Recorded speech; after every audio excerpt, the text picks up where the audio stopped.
8 से 10 साल पहले की बात है। मेरा घर, मैं जीके, मेरा घर है। मेरे घर के साथ में एक रोड जाती है, मेन रोड, और एक लेन जिसमें मेरा घर है। एक अजीब सी कहानी हुई उस दिन।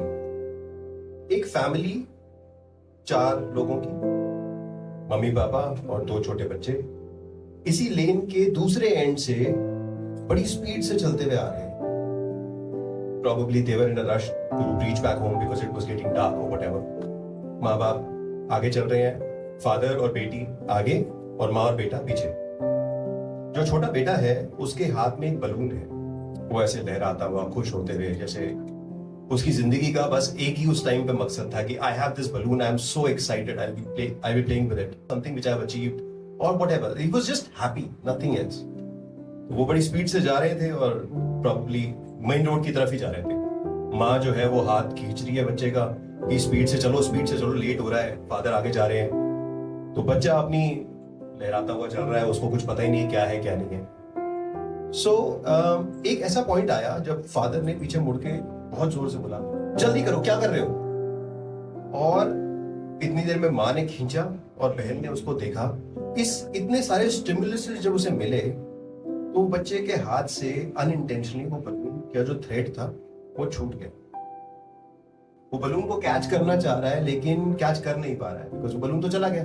ये था सीन नंबर 1। सीन नंबर 2, एक बच्चा 10 से 12 साल की उम्र का था। वो मेन रोड पे साइकिलिंग कर रहा था। अचानक पता नहीं क्या उसके दिमाग में आया कि उसने एक लेफ्ट टर्न ले लिया। अब लेफ्ट टर्न जैसे ही उसने लिया वो लेन में, तो what he sees is there is a balloon floating amidst of the air, probably waiting for him. Cycle पे आगे गया कुछ 10 मीटर के आसपास, वहां रुक गया, घुमा के लाया। वापस आते ही फटाफट से उसने he grabbed that balloon, that string to the balloon, he grabbed it. वापस अपना उस पे बाइक के हैंडल पे अपना हाथ रखा और जिस डायरेक्शन से आया था उसी में वापस चला गया। This was scene number 2. Scene number 3.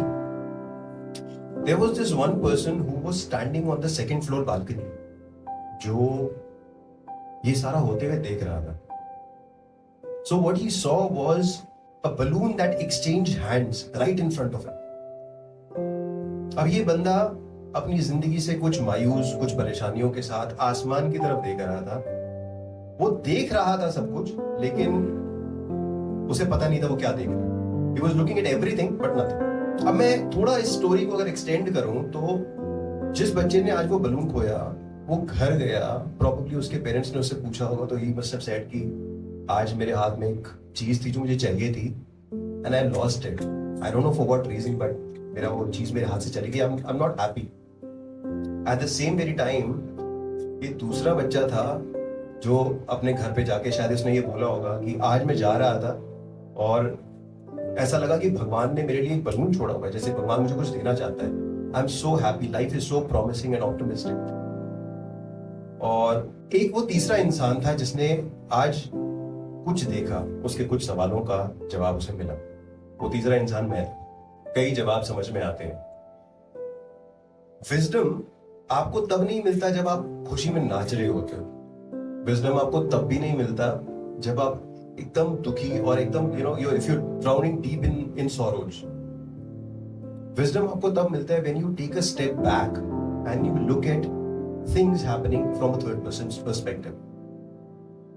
अब imagine करो if we were to take a few more steps back, maybe 1,000 steps back, and we look at this situation or all the situations from a larger perspective, from a universal point of view. That is when you get wisdom. That is when you see everything in place. And life is so balancing. There is nothing wrong happening in life.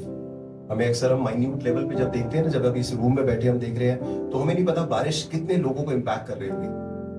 अभी हम safe है तो हम we must be thinking कि हम लोग बहुत अच्छे से यार बारिश में नहीं भीग रहे, कहीं हमारा जाम में फंसा नहीं हुआ। एक बंदा जो गाड़ी में बैठा होगा वो ये सोच रहा होगा लाइफ कितनी मिजरेबल है, आज मेरी गाड़ी यहाँ फंस गई है, कुछ हो गया है। But if you look at things from a larger perspective, इसी बारिश से आज किसी को नरिशमेंट मिल रही होगी और किसी का कुछ नुकसान भी हुआ होगा। Thank you so much.